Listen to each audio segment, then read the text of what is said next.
very much. Thank you. Before I get started, I just want to introduce my wonderful wife, Candy, of 39 years, who's always by my side.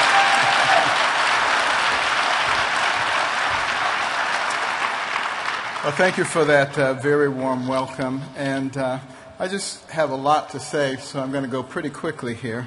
You know, America is a land of dreams, and it has fulfilled dreams of so many people from so many places. As a child, you know, I had a dream of becoming a physician. I loved anything that had to do with medicine. Dr. Kildare, Dr. Casey, anything. You know, I even liked going to the doctor's office. So it tells you I was pretty weird. But what an incredible career it provided for me. If somebody had sat me in front of a keyboard and said, I want you to type out the career you want to have, I could not have come up with a better scenario, because we live in a land of opportunity, because I had a mother who was no excuses, and because I believed in God. And those are really incredible things. And I thought last year when I retired that I was going to learn to play the organ and learn some new languages and play golf. Well, I think the good Lord had a different plan. And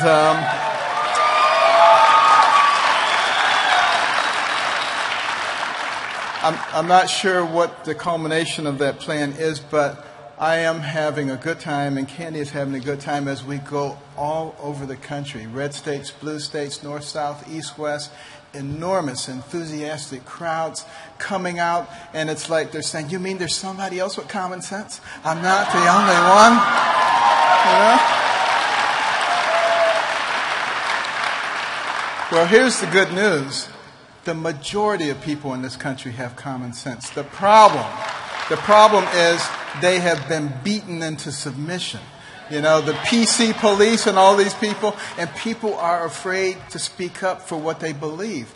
And, you know, one of the principles of Saul Alinsky, he said, you make the majority believe that what they think is outdated and nobody thinks that way, and that the way that they think is the only way intelligent people think. And if you can co-opt the media in the process, you're far ahead of the game. That's exactly what's happened. And it's time for people to stand up and proclaim what they believe and stop being bullied.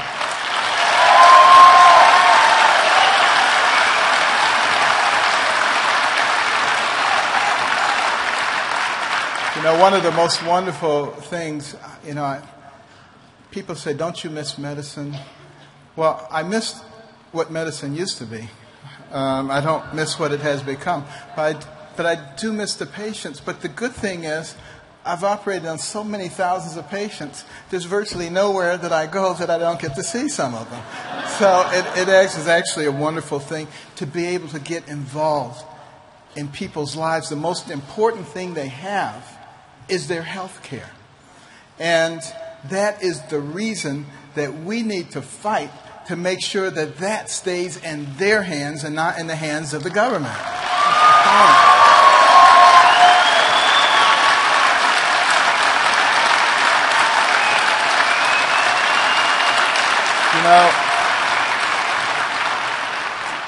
You know, medicine prepared me for out-of-the-box thinking, and it prepared me for a lot of controversy.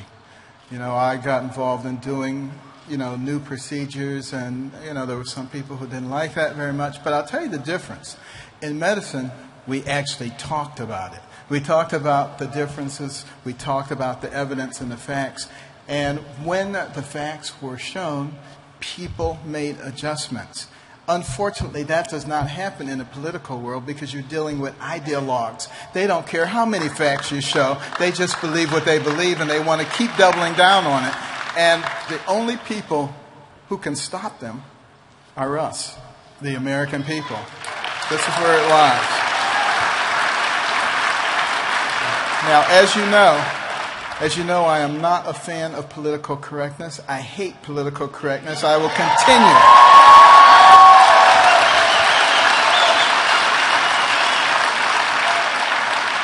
I will continue to defy the PC police who have tried in many cases to shut me up.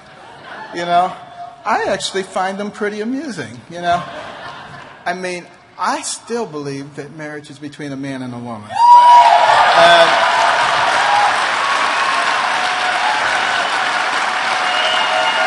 you know, because I happen to mention that nobody gets to change the definition of marriage and mention some other categories, they said, Carson said that gay marriage and bestiality are the same thing. Well, that's preposterous. Of course they're not the same thing. Anybody who believes that is a dummy. But anybody who believes somebody who says that somebody said that is a dummy. You know, that's the problem, okay? And then,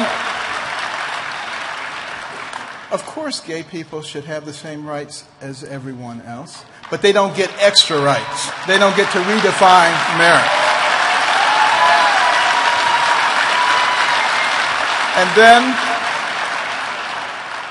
And then I said that Obamacare was the worst thing since slavery. Now, let me tell you why I said that. Of course, they said, Carson says that slavery and Obamacare are the same thing. Of course they're not the same thing. Slavery is much worse. But bear in mind, what happens with Obamacare? We, the American people, have with that program shifted the power that was given to us by the Constitution and by the founders to the government. It's the most massive shift of power in America that has ever occurred. That's why we need to redo it. We need to put the power back in the hands of the people, and we need to make sure we keep it there.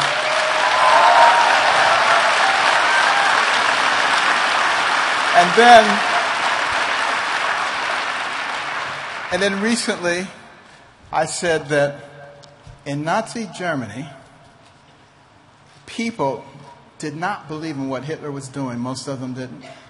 But did they speak up? Did they say anything? Absolutely not. And look at the atrocities that occurred. And of course, the left says, Carson says that progressives are Nazis and that they're changing America into Nazi Germany. Well, of course that's not the case. But that's what they do. They repeat these lies over and over again because they cannot argue the actual facts. They don't want to talk about the real issue.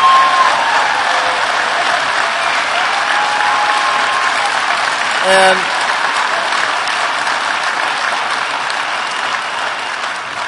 it's important for the American people to understand the tactics of these people who simply sit around and try to demonize people. It comes straight out of the book, Rules for Radicals, by Saul Alinsky. He says, never have a conversation with your adversary because that will humanize them and your job is to demonize them. That's why you see that all over. Intelligent people will understand that because, you know, I find that, you know, there are so many people who get intimidated so easily. Stop being intimidated. You know, I look at somebody like Dr. Melanie Cooper, who is having a banquet a week from tonight in Atlanta, New Community Horizons, Victory Over Diabetes. She's a wonderful woman who is concerned for the welfare and the health in that community. And there are some organizations there that are telling people to boycott her, not to support her. Why? Because I'm coming to be the speaker. And they say we don't want him spewing his poison, particularly to the young people. Well, I wonder what poison that would be. Would that be the poison of self-reliance and self-respect that people should have? Would that be the poison of telling people in minority communities that they need to learn how to turn over the dollar a few times in their community before they send it out, and that's how you create wealth, and that you should reach back and pull others up with you, and if you do that, you don't have to depend on anybody else? Would it be the poison of talking about how education is the key and that you don't have to be a victim? It's a matter of your mind and what you decide to do, and that the most important person when it comes to your future is you and the decisions that you make and the things that you decide to do. This is America. We are free. We can do that.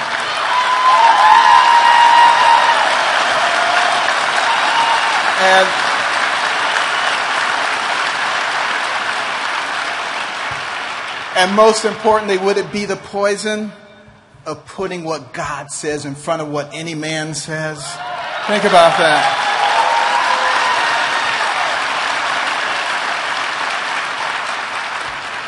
You know, we have the debut of a new black conservative magazine called Currency. It will be starting this Monday. You can get it. It's an electronic magazine through the Washington Times. But you're going to see a different point of view. And it's not going to be about being victims. It's going to be about how we use our collective intellect and our resources to move up. And that's what all of us as conservatives should be emphasizing. Not like some other people, how to keep people down and to keep a voting block. We want everybody to move up. And I'm going to go there. Let me tell you, I don't believe in political correctness. I'm going to go there to the 47%. Because, you know, I used to belong to the 47%. I belonged to the 5%. I belonged to the 1%, but made the way up there. And I know that there are a lot of people in that 47% who are decent, hard-working Americans who want to realize the American dream. And we're here to make sure that they do it. We're going to bring them up.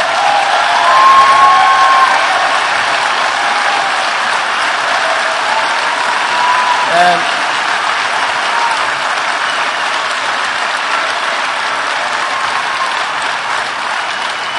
the other thing, so important, save our health care, part of the American Legacy PAC. Why have I gotten involved with that? Because, and I thank all the people who signed the petition, over 200,000 already. Keep signing. We want millions of people because, see, the left wing says the reason people don't like Obamacare is because it doesn't go far enough. That's not true. Sign that petition. Show them that we don't like it. We want it changed. We want something better. We want the health care in our own hands. We can do it. We pay twice as much per capita for health care in this country as the next closest nation. We can easily do this. We have a lot of alternatives. You'll be able to read about them on the American Legacy PAC. And then the other thing, I can't go without saying, $17.5 trillion national debt. Think about the implications of that. The only reason that we can do that is because our currency is the basis of the international reserve currency system. And we can print money. You know, if Greece could print money, they wouldn't be in trouble either. You know, in the 5th century BC, they could, you know, it was the drachma. And they did. They were the currency. But that's a long time ago, and they've been pretty irresponsible. We're being just as irresponsible, quite frankly. 17 trillion. Do you know how long it would take to pay that off if you paid $10 million a day? 4,700 years. That is absolutely absurd. We are killing the next generation. We have to think about that. And what did Putin say last week? He said, we, Russia, if you put sanctions on us, we may just decide that the American dollar will no longer be the reserve currency that we use. Now, quite frankly, that's not going to hurt us very much with just Russia. It probably hurt them more than it would hurt us. But what if they get other people to do that? China has voiced some concerns. The UN committee in 2010 voiced some concerns. It's because we are irresponsible. And the only way we get out of that, quite frankly, is we have to know who our representatives are. And the ones who are voting to keep raising that debt ceiling, get them out of office and replace with somebody else.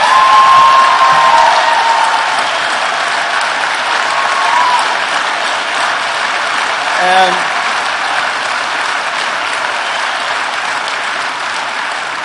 you know, I have several other things to say, but my time has expired. But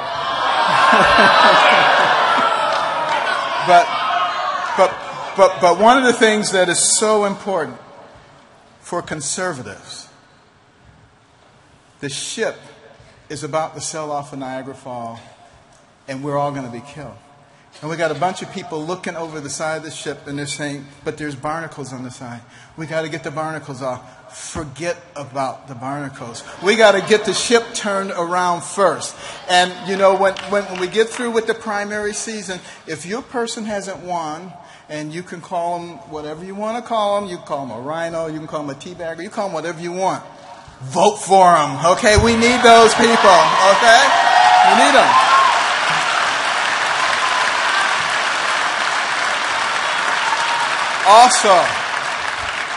Also, we have got to get back to the same mentality that Americans had in the pre-revolutionary days. They got together with their friends and their neighbors and their associates, and they talked about what kind of America do we want to have? What do we want to pass on to our children? And they encouraged each other. And that's how a bunch of ragtag militiamen defeated the most powerful army in the world at that time. You need to go out and talk to people. Everybody you know. Have the discussion. Don't let the left shut you up. Everybody needs to talk about what we are doing and what we want to have as a nation. Encourage each other. Talk to your 87-year-old aunt who hasn't voted in 20 years. Go and make sure that she understands what the issues are. If she's an invalid, make sure she's signed up for an absentee ballot. If you need to go and help her fill it out, go and help her fill it out. Get all of those people, bring them back into the fold. I run into particularly elderly people all the time, all over the country. They said, I've given up on America. I'm just waiting to die. We have got to bring them back in. The greatest generation can help us save this nation once again. And finally, you think about the people who sacrificed so that we could be free. I could talk about a lot of them, but you can read about them in our book, One Nation. And I know the left will say, he's just hawking his books. That's all he wants is money. I got plenty of money. That's not the problem. But, you know, what we need are action steps. And we have action steps to help people, every American citizen, to get involved in having a country that is for, of, and by the people. We can get it back, but we have to be brave. Think about those people during World War II. Nations falling like dominoes, one by one. The whole world about to come under tyranny, except for one thing. This nation, the United States of America, that sent young men from the cities, the suburbs, the country to fight a war on two fronts of the world. A country that sent young women into the factories to build more airplanes, tanks, and mortars than anybody could imagine. A country that through its strength and its might and its determination changed the course of the world. You want to tell me we're not an exceptional nation? You go jump in the lake. That is absolutely not the case.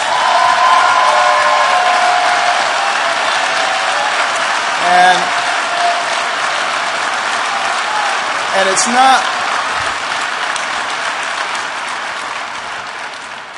Why were they willing to fight? Why on D-Day did those guys storm the shores of Normandy, being mowed down by machine gun fire, hundreds, thousands, stepping over their comrades, overwhelming the Axis powers? They did it because they wanted you to have a land that was free. They didn't do it so that you could have a land where our leaders pick and choose the laws that they want to enforce. They didn't do it where we could have a land where we pick winners and losers. They did it so that we could have a nation where there was freedom and justice for all. And the next time you sing the national anthem and you get to the end of that first stanza and it says, the land of the free and the home of the brave, don't just let those words roll off your tongue. We must remember that we cannot be free if we are not brave. Thank you, and God bless you.